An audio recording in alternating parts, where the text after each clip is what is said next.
All right, so the crypto president has officially said we are going to have a reserve for Bitcoin, Ethereum, ADA, Sol, and XRP. ADA being, of course, Cardano.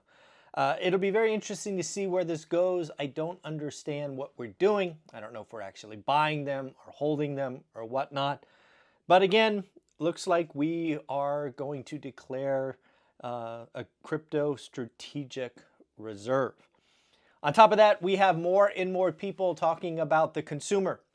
This is something I brought to you about a week ago. You can actually go look it up, where I said that President Trump is losing the consumer, kind of losing the messaging war. Mark Zandi said that the U.S. economy is gagging on haphazard economic policy in D.C. We have seen retail sales, manufacturing production, home sales, and real consumer spending all collapse. Yesterday, we talked about GDP Now, the Atlanta Fed, saying that Q1 GDP is not estimated to be 3.2% or 2.4%, but in reality, it's actually negative 1.5%. Again, remember, GDP Now is an up-to-date forecasting mechanism that is constantly taking in more and more information. The closer it gets to the end of the quarter, the more accurate it gets. And again, folks, this is to be expected. This is something you have heard on this channel a lot. If the consumer gets scared, they pull back. If you've been watching my channel for any length of time, this is not news to you. You should be able to predict this at this point. Again, if the consumer is scared, if the consumer is unsure, their natural reaction is to pull back. This week, we've got some very interesting earnings. Starting on Monday, we've got Sonova and Okta. Tuesday, we have Target, Best Buy, Nordstrom's, and Ross Stores. Wednesday, Foot Locker and Lending Tree. And then Thursday, Broadcom, Gap, Costco, Macy's, and our friends at Velocity Mortgage. This week, folks, we are going to learn about what is going on with the consumer. We are going to learn perhaps about some Q4 and holiday sales. We are going to hear about, more importantly, the forecast.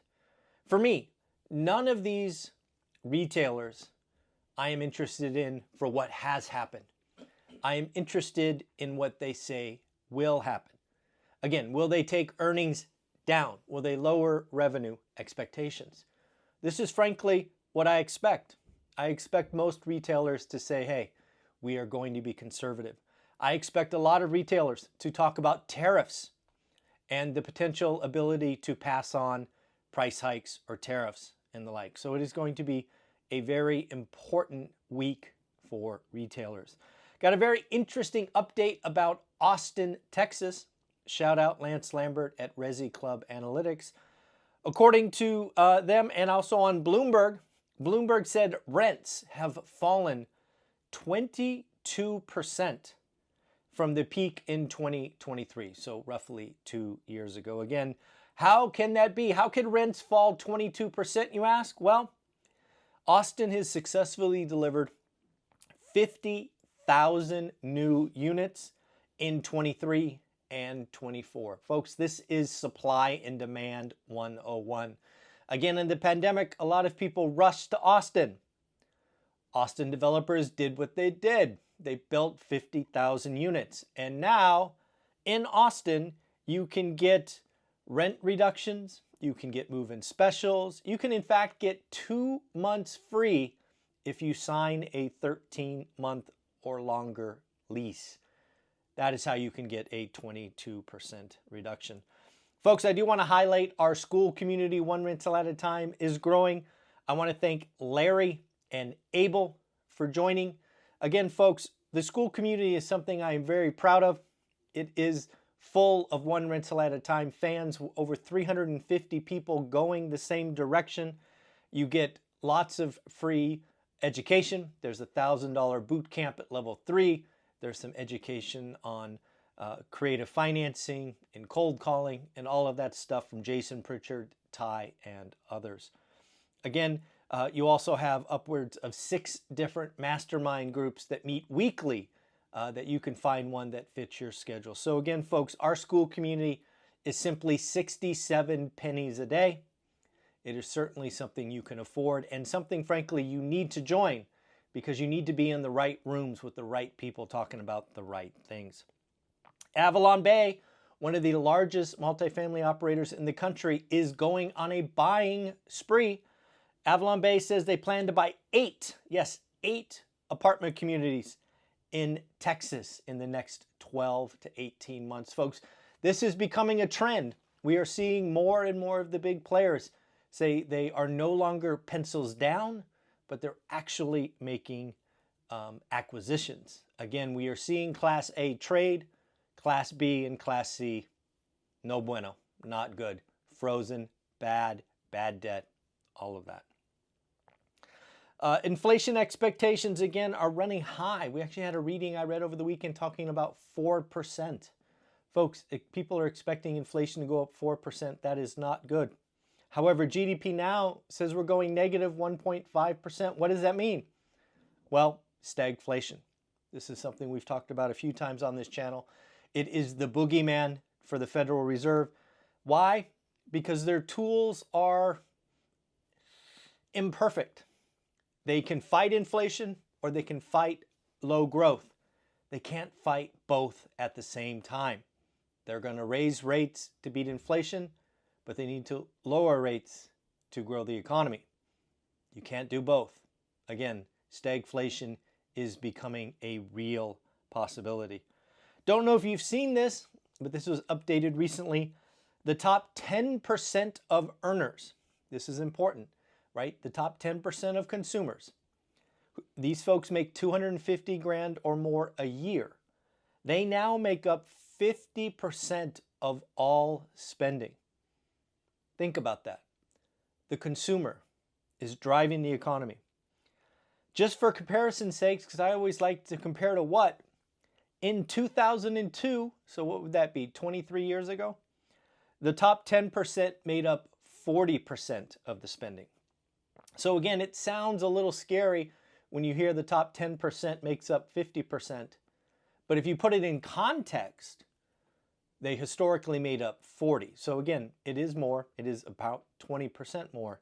But it's not like the top 10% went from 15 to 50. It went from 40 to 50. You should always have context when you hear people talking about some of these scary numbers. Peter Schiff is actually out there talking about a Bitcoin is a digital gold. Folks, if you don't know, Peter Schiff has been a pretty anti-Bitcoiner. He did come out today and say that Bitcoin is digital gold and that, frankly, having a reserve of Bitcoin makes sense.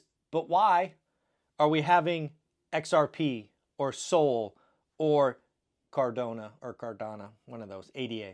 Again, I think that is a reasonable request. Why were these, I don't know, let's call them altcoins added? I don't know. Let's talk about, again, consumer confidence. This is a big deal. Consumer confidence last week took a large drop, largest in the last 3 years. This could really drive home Q1 being the start of a recession.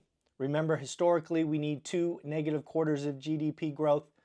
Q1, according to, again, the Atlanta Fed in GDP Now, is set up to be the first negative quarter. What will Q2 bring? Resi Club is out there telling us that active inventory is building in all 50 states. Yes, all 50 states. Now, we are not quite in a buyer's market in all 50 states, but it has been a long time since all 50 states have active inventory growing. And the last thing to talk about in the next 24 hours, we are going to figure out, is the threat of 25% tariffs on Canada and Mexico real?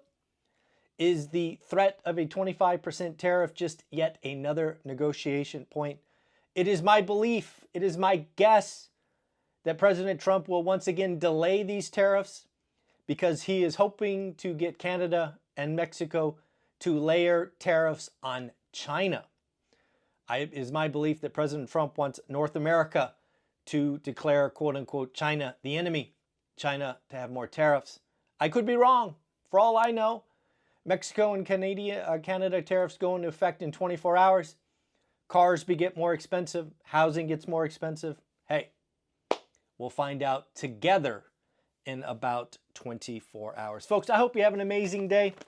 Like, subscribe, comment. I did try to record this outside, but it is just frankly too windy and not very visually pleasing, so we did this in the room.